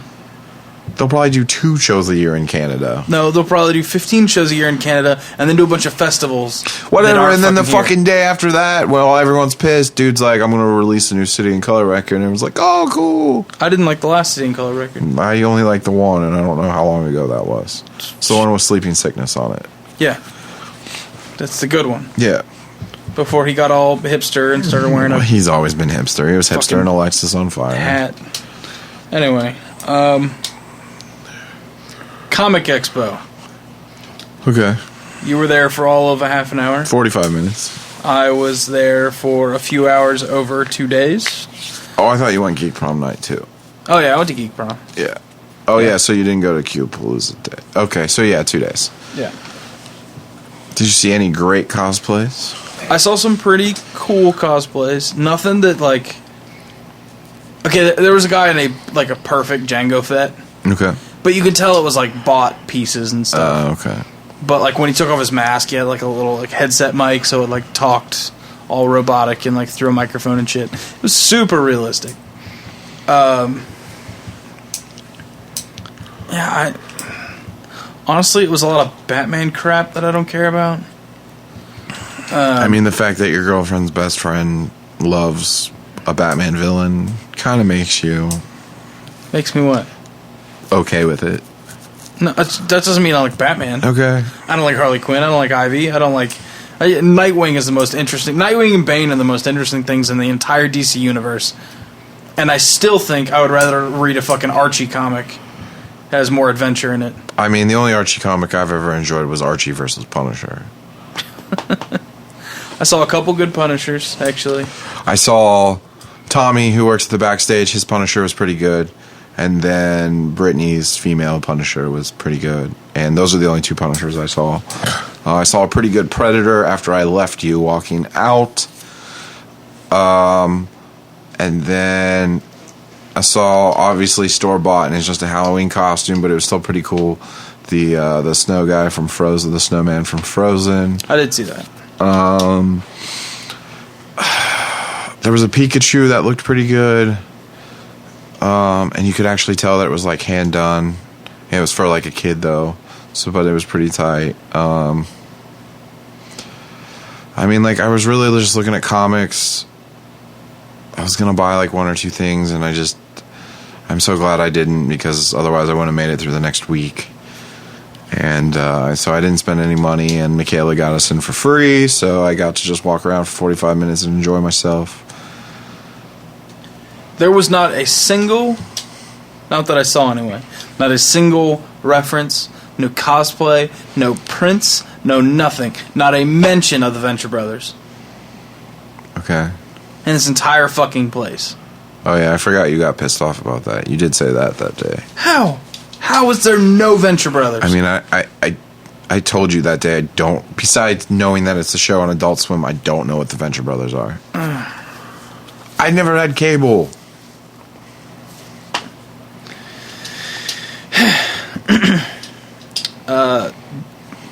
Barricade from Transformers 1, the police car that was Barricade, was definitely there. That was dope. There's 2 DeLoreans, a couple of the original Bat stuff. Batcopter. Adam West was there. Burt Ward was also there. I don't know who that is. Oh, the original Robin? Yeah. Okay. I don't really like that show. I think it's too cheesy. I don't... Okay, here's... You give me that look. He's gonna say something shitty. You're gonna say something fucking stupid because, Adam West. All I was gonna say real quick was like, fuck Adam West and Batman. Sweet Adam West and Family Guy. As himself. When everybody says the old Batman was so corny, I'm super glad that they made it better. That's what I see every time I see Batman. I see a fat, middle-aged guy in a goofy suit running through the middle of town with a bomb over his head. Like, everything except Batman Beyond. That's what I see in my head anytime somebody talks about Batman. So wait, you like Batman Beyond? It's okay. So you think Christian Bale looks like a fat Batman? Because he's not pretty fat. No, fucking Batman Beyond, the series. Yeah, but you're talking about you just see Batman, a fat Batman, carrying a bomb, and I'm saying Christian Bale is not fat in the Batman movies. So I'm trying to get what you mean.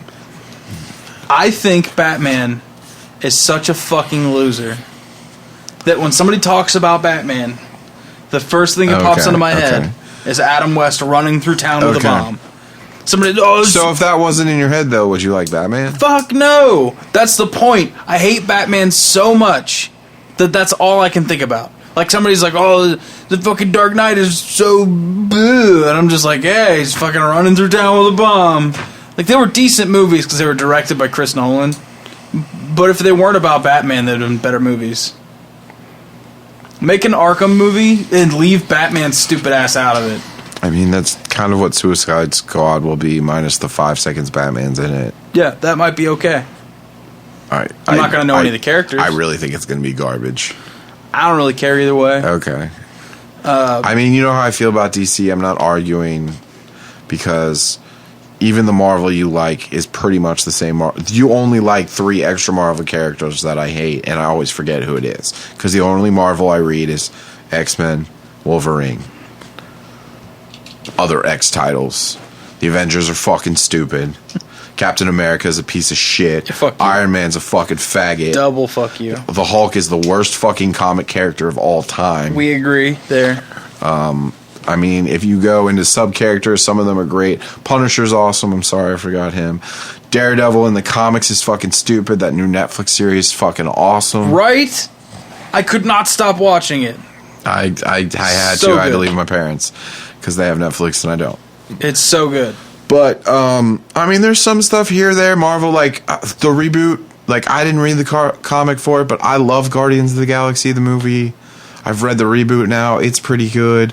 But, I mean, like, just the basics are just so fucking stupid to me. Like, I get it. That's why I understand where you're like, man, fuck Batman. Because that's the same thing about Captain America to me. It's like, fuck Captain America. If you, like, it's really the obscure characters in both universes that I really like. Like, I like the demon Etrigan in DC because he's a fucking demon that fought at Camelot and still fucking rhymes. And if some dude pisses him off, he burns him on fire. And if the Punisher, man, he might let that one drug dealer go and then he'll go fucking find him and blow him and everyone else's brains out. Spider-Man is fucking retarded. Oh, fuck you! Fuck you! Don't say Fucking bad shit about Spider-Man. retarded. Fuck you! Fuck you! Okay, Spider-Man from 1963 to 1993. Awesome. Marvel deciding to... I was thinking about this today because I was going to argue with Carmen. So now I can just tell you.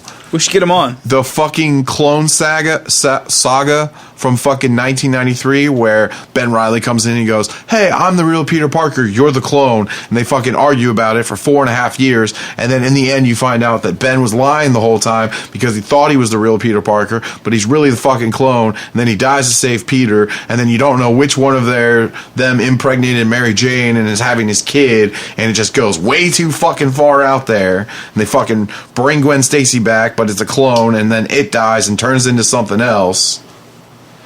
Okay, that sounds stupid. There's fucking 10 years of Spider-Man that literally makes me say, fuck Spider-Man. And have you read Spider-Man lately? Because you don't really read comics. You know who's Spider-Man right now? In the Ultimate Universe? Some black kid, which is fine. Introduced, Peter Parker died. That Ultimate storyline fucking brings a tear to my eye. It's a great storyline. Black kid is Spider-Man now. But you know who it is in the real life? Doc Ock. He's Spider-Man. Peter Parker in the real universe is dead, and Dr. Octopus is Spider-Man. How fucking stupid is that? That's annoying. And then now it's called, like, the Spectacular, I don't know. Spectacular was old, so it's like the Sensational or the, I don't know. It's fucking stupid. And then what they did with the X-Men recently is fucking stupid too, because they literally, like, transported the original 5 from 1963 into present day, and they're fighting with their counterparts. So it's like 1963 Beast and 2015 Beast fighting, standing right next to each other, and they can't figure out how to put them back in the past, but somehow it's not affecting the present. It's fucking stupid. That's kind of weird. I think Marvel's fucking blowing it. I also think DC is blowing it, because I think the new 52 fucking sucks.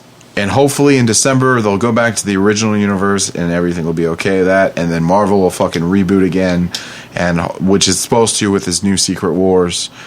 So hopefully it'll all go back to normal, and I can just focus on the movies, because somehow now, 20 years ago, you would never say a comic book movie is better than the fucking comic books. But right now, it fucking is. Yeah. It's fucking frustrating. Which leads us into our next part. 81 days till fucking Star Wars. You're excited. I am excited. You don't have bad things to say. No. Do you think J.J. Abrams is going to blow it? No. Do you think after he blows it, the whole world will call him Jar Jar Abrams? No. If he blew it, yeah. If he blew it, yeah. But there's... How many times have you watched every Star Wars movie? Because it's probably not as much as me. No, definitely not as Okay. much as you. Like, I've only seen episode 1, like, twice. Okay. The Phantom Menace, the first 10 minutes are good. The rest of the movie blows nuts. I actually like Attack of the Clones. I actually also like the entire Clone Wars cartoon series. And from what I've seen, Star Wars Rebels is actually pretty good, too. I don't know if I already said it on here, but The only thing about the new movies that totally makes me hate it is the fact that the new movies make everything that I've known and loved for the past 25 years not canon, besides the movies. Which means every single comic book and novel and graphic novel and little other thing is not real anymore. Which pisses me off, because that's all the information I know. That being said, it's going to be good. Like, Star Wars is so heavily reliant on their own fuck-ups. Yeah. There's plot holes for days. Like, between movies 1 and 2, episodes 4 and 5, whatever the fuck, plot fucking falling through the cracks hardcore. Because they were just making shit up as they went along. Well, I mean, also between episode 4 and 5, there's 4.5 years of nothing. The end of episode 4 and the beginning of episode 5 is 4.5 years. Just chilling. I mean, there's plenty of stories that were canon and aren't fucking canon now. There's plenty of great fucking stories that Dark Horse put out, and even the ones that Marvel put out when they had the licensing rights back when the movies originally came out. And they're great fucking stories. And now, I don't know what's going to happen. All I know is... I think it's going to be that different. I mean, they're going to do whatever the fuck they want. Whatever's going to make a good movie. All I know is Star Wars 7 comes out in 81 days. 81 days. 365 days from that, Star Wars no episode... It's not episode anything. It's just Star Wars. Rogue One comes out. It's the first ever Star Wars standalone movie. And the only plot leaks on it now is it's going to somehow connect episodes 3 and 4. And it's literally the squad team of humans and Bothans that steal the Death Star plans. And at the end of that movie will lead into Princess Leia aboard her ship at the beginning of episode 4. Neat. And then it'll be the following year, episode 8. And then it's supposed to be a Han Solo kid version. Not like kid, but like when Han Solo is like a teenager. Like a Han Solo one-off. So Harrison Ford doesn't have to do it. And they'll pick somebody else to play him. And then the following winter, episode 9. And then then we're finally supposed to get our Boba Fett one-off. They're going to make 6 more movies. They're going to make it until they stop making money. It's fucking Disney. Are you fucking kidding me? And they have the money to just keep it going. We'll probably have a new Star Wars movie, if not every year, every other year, until the day we both die. Because Disney can do that. Because Disney can do that. And they really don't care who they piss off. No. They own Marvel. They own Star Wars. At this point, if DC's movies don't fucking pick up, they'll probably own DC. Yeah. Google, Apple, and Disney are going to run the world in 10 years. And the only reason that it's not just Disney and it's not just Google and it's just not Apple is because of the 2 laws that are left in this country about monopolies. Yeah. Before we get into what's going to piss us both off, we'll get into something that's going to piss us off just a little bit. Some asshole inherits a company, buys up the rights to a very specific, very important HIV and cancer drug, jacks up the price 5,000%. He says, so that he can make the money to continue the research. And to put it out.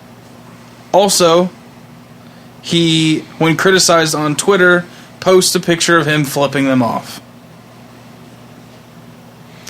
The entire world converges on this guy like sharks on the carcass of some animal. I don't know. It's late. I'm out of analogies. It's my bedtime. He eventually brings the price down considerably. How was he not murdered? How is this not against the law? How, if you're right and there's a just God in the world, did this motherfucker not get struck by lightning on his dick? Well, because one, God doesn't work God, like that. God doesn't strike lightning on dicks? No. Why not?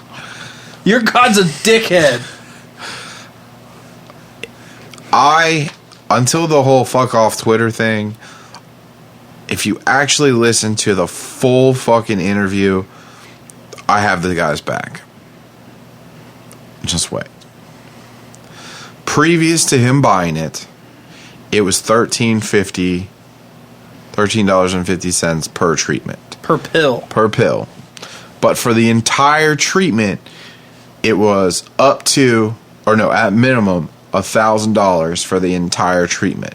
But because it was so inexpensive, no insurance would cover it. By him making it more expensive, like the top 6 insurances began to cover it. So you're actually technically making more money off insurance companies, but saving the people that can afford those 6 top insurances. And which would eventually lead down, not anytime soon, but if you actually look at it from every other pill in that aspect, over the next 5 to 10 years would eventually trickle down all the way to me at Medicaid and make it basically free if you have insurance, which as of next year, it's illegal not to have insurance. Unless you can prove you can't afford it. Unless you can prove you can't afford it. Which is why then they still give you Medicaid, which is why I have insurance. Yeah. I do not have insurance.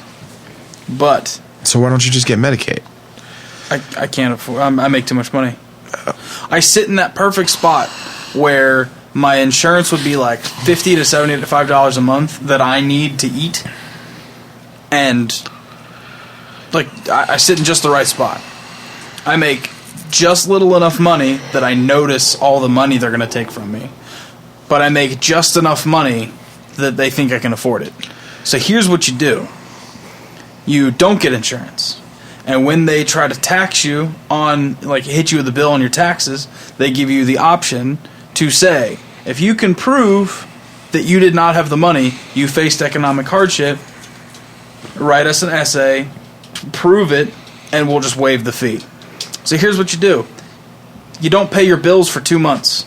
You collect all the money on the side. You get cancellation notices. You get shut-off notices. You get all that other shit. You pay your fucking bills, you screenshot the shut-off notices, and then when they say, hey, prove that you can't afford insurance, you go, look, man, I can hardly pay my bills. And they don't know any fucking different. Fuck the government. Fuck Obamacare. Okay, well, that being said, even if it wasn't Obama, it would have been McCain Care or somebody else. Yeah, I don't know. He's an asshole I've because not of the seen way that perspective. He's the asshole because of the way that he said it and the way that he pushed it off. I didn't even know he dropped the price. So what does he drop the price to? I've not heard. But I mean, like, he still has to have dropped it somewhere that insurance companies will cover it. Was that his plan, or was that just something somebody came up with after the fact? That's something that somebody in his company came up with, and he is the head of the company, but he's fucking retarded, and he doesn't know how to fucking state what the smart people in the company were attempting to do. Because it was like his VP that came out and like explained it all, and he had like, and his VP's like a doctor and like had a doctor's suit on, doctor coat on, and fucking like, hey, we're trying to be able to get this to people like easier because everyone has to have insurance, and eventually it'll trickle down and all insurances will cover it. And he's just out there like, I don't know what I'm talking about. Yeah, flipping people off on Twitter. Plus, why does he look so familiar? Oh no. He literally has one of those like so familiar faces. Like he's the dude you like tripped in high school, or like He really just looks like some chode from Indian Hill. pretty much. He looks like the kid who went to Indian Hill, but he didn't have as much money as everybody in Indian Hill, but he was smarter than everybody else. So he was like the nerd, and then he used his geek rage to take it out on HIV patients for some reason. Here's another thing that brought up while we're noticing like all the inequalities in medicine and stuff. It's either Prilosec or Nexium. It's one of the heartburn medications. The prescription in America is like $300. Well, I take Nexium, and the prescription, if you don't have insurance, is $85. It must be Prilosec. Okay. Or it's one of those. I don't know. Maybe Prevacid's more. Maybe it's Prevacid. Canada, $30. I mean, that's any medicine. 10%. That's any It's medicine. only 10%. That's any medicine. In Canada, it's cheaper. In Canada, it's cheaper. Man, America's so fucked up. If you're actually a guest of Canada and you have a prescription written to you and it's something life or death, like Nexium isn't life or death. Like, you can't really function that well. Like, I can't. My acid reflux is so bad that I can't function without a Nexium pill every day. But I could still, like, I wouldn't die. I would just, like, not be able to roll out of bed, and I'd fucking have to drink water and no tomato-based products and everything else, and I'd still hurt. But I'd still be able to function. If it was something that you're literally going to die, it's just free. Yeah. The only thing is you have to have a Canadian doctor say it, because you can't, like, take your American doctor script to somewhere in Canada and be like, here, I want all this shit for free. Yeah. Well, that's too easy. Yeah. Okay, last thing on the list, and we're going to talk about this, and it's going to suck. And you're rolling your eyes. I don't know which one it is. So. You know exactly what it is. I thought we said we weren't going to talk about it. No, we have to talk about it. No. We're not going to name it by name, but we have to talk about it. Okay. And then I'm going to go to bed. Okay. He who is known here... Oh, that. On the Angry Old Dude show. That's not what I thought we were going to talk about. What the fuck do you think we were going to talk about? I thought we were going to talk about stupid people that make some people laugh and don't make other people laugh. No, we're not talking about that. Okay, thank God. Fuck that. Okay, then this is fine. I can totally deal with this. The one known here on the Angry Old Dude show as he who will not be named, apparently snuck his way into booking Whitechapel. Which, just for the record, before we drop where it's at, both me and Brandon do not listen to, and I strongly will say, and Brandon can for himself, hate Whitechapel. I think their music's fucking awful, but I gotta say, Philly Bo is probably one of the most interesting people in the world. Like, his YouTube channel, I don't know. He's funny as fuck. I mean, I have no clue who that is. Phil Bozeman. He's funny as hell. I've listened to Whitechapel 3 times. The first time, when somebody made me listen to it and be like, hey, you should check this out, and I said, hey, this sucks. The second time, when Drew's like, I'm sick and tired of listening to your hardcore, please put Whitechapel on for 10 minutes in the van on the way to West Virginia.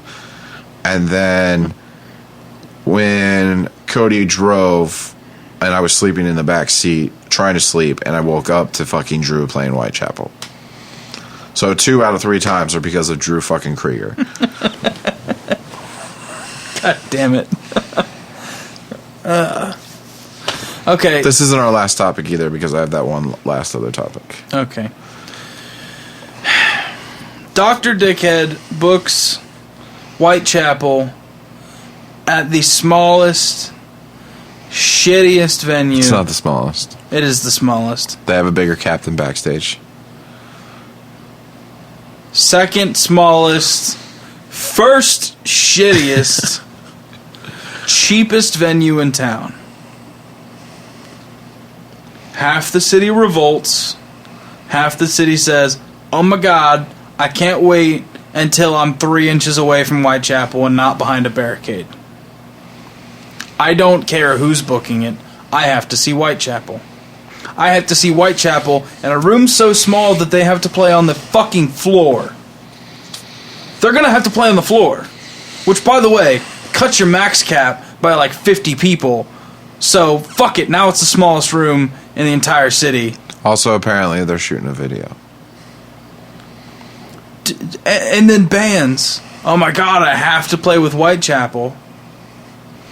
It's okay. There's only one of my friends' bands on that show. Who? Monarch. Yeah, they're officially on my shit list. Congratulations.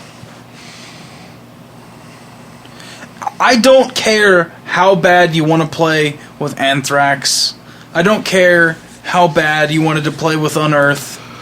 I don't give a fuck if you want to play with Whitechapel. If you do not stand behind us, the rest of the scene trying to do the right thing, if you cross that fucking picket line, fuck you. You're done. You're dead to me. This is a fucking war.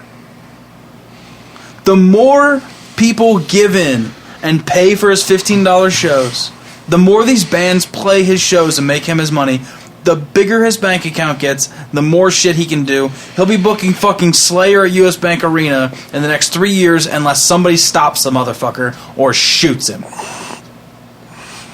I don't care as much as Brandon anymore.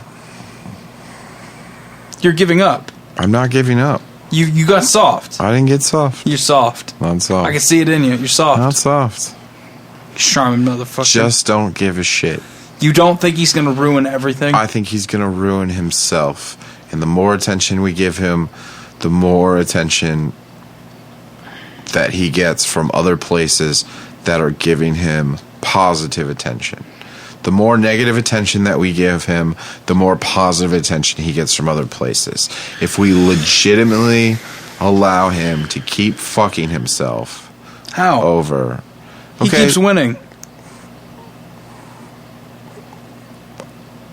I'm not going into it, honestly, just because he doesn't keep winning. He keeps booking the shows. Yeah. He keeps let's making see. the Let's money. just talk. Fine. We'll talk about it real quick.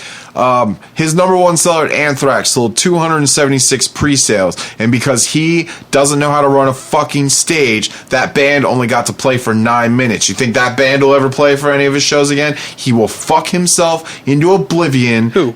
Solar Flare or whatever the fucking whoever sold 276 tickets. They were guaranteed a 25-minute set right before Anthrax. They played 9 minutes and got cut because the bands before them didn't know how to fucking set up quick enough.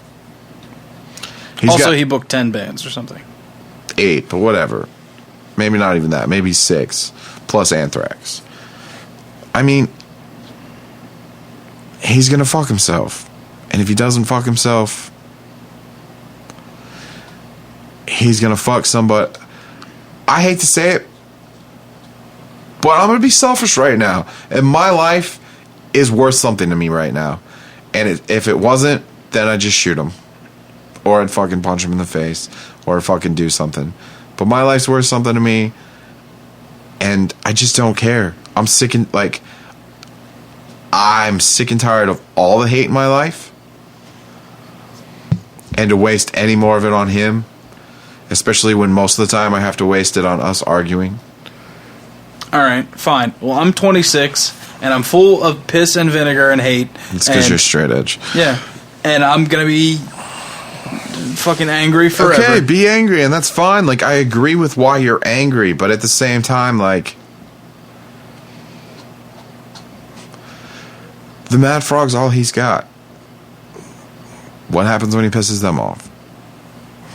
Then he'll move to Columbus, and then he'll book shows there, and then he'll just do what he always does.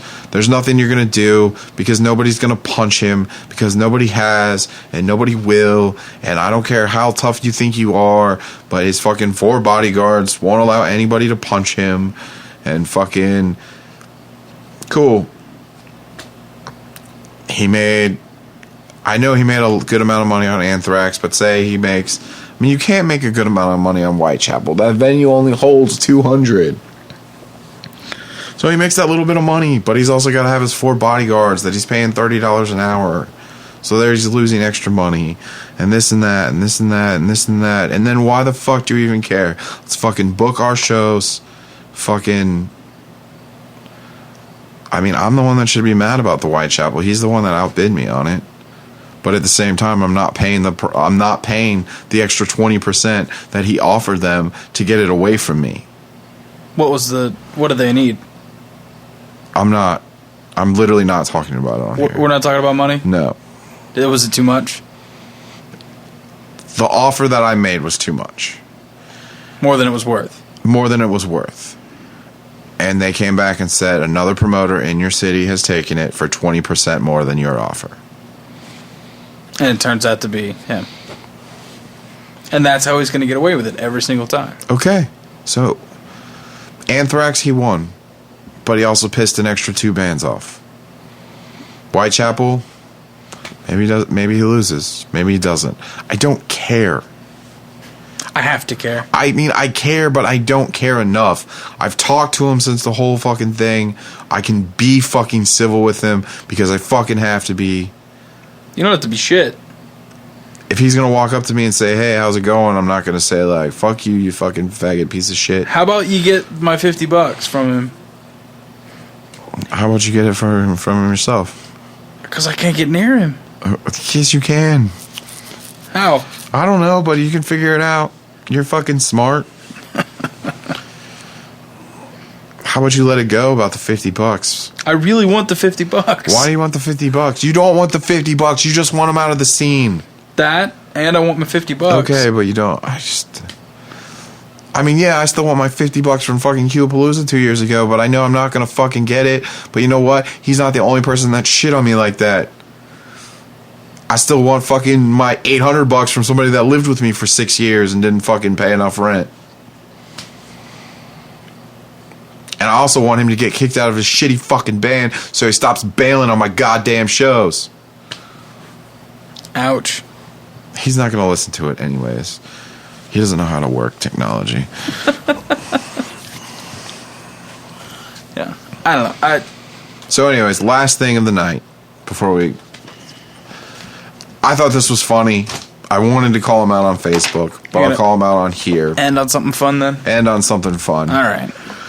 So I was talking to Blake. He plays in Dead Friends. Oh, God, this is good. And I was talking to him about what I thought Dead Friends, All My Friends Are Dead sounds like. And I said, I think Zach Prost really sounds like Tom DeLonge. He has that whiny voice. And Blake looks me straight in the eye and he's like, I don't know who that is, but I really think he sounds like the guy from Blink-182. Dead face, too. Like, just absolutely serious. Seriously did not know that the two people were the same. And I told everybody that day. And that was honestly, you could say what you want. I thought some of the comedians had better jokes, but that was a pretty good joke for everyone involved. Yep. Including 2 members of his band that thought they should kick him out just because he didn't know. Anyways, so this week coming up, I don't know. What's in the next week? Fit for an Autopsy is October 6th. October 3rd's that big metal fest at the backstage. Also, Burn Halo up at the Rockstar. And I'm going to go home, go to bed, wake up, do dialysis, and drive to Toledo to see Madball in the Greenery. That'll be tight. Yeah, at Frankie's in a 200 cap room. Extra tight. There'll probably be 600 people there. Less tight. And we'll see you sometime soon. Okay, bye. Bye!